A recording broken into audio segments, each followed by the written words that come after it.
Rocket Man is on a suicide mission for himself and for his regime. In 2017, the UN General Assembly gasped at President Trump's comments. In 2018, they laughed at them. My administration has accomplished more than almost any administration in the history of our country. America's so true.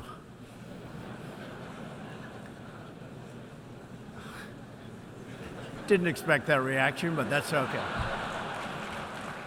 Trump is the dominant figure in the General Assembly, and he enjoys the theatrics and the attention that he receives.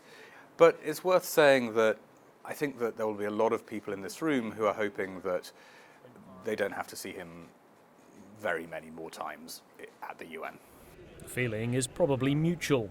President Trump has repeatedly shunned the UN's multilateral approach. And that approach is something the UN is hoping will work at Monday's Climate Action Summit. World leaders will be committing to new emissions targets. UN watchers, though, are not optimistic about much concrete action. As long as the major powers and the major polluters are either unwilling to dial back their carbon emissions, or in the case of the United States, are unwilling now to even acknowledge the problem, I'm not sure what you can hope to achieve. But we're not going to hammer out some sort of solution to this problem, over a few days here in New York.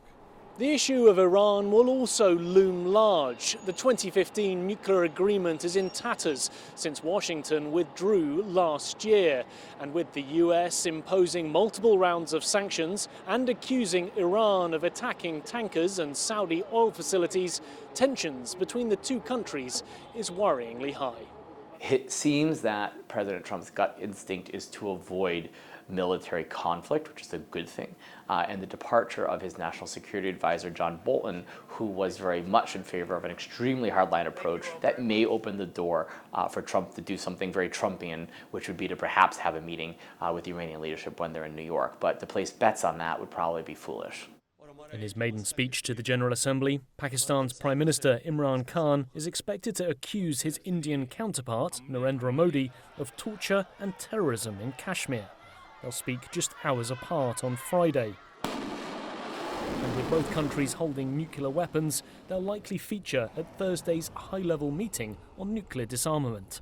Add to that a week of speeches, 193 countries having their say, and a main theme of eradicating poverty and improving education.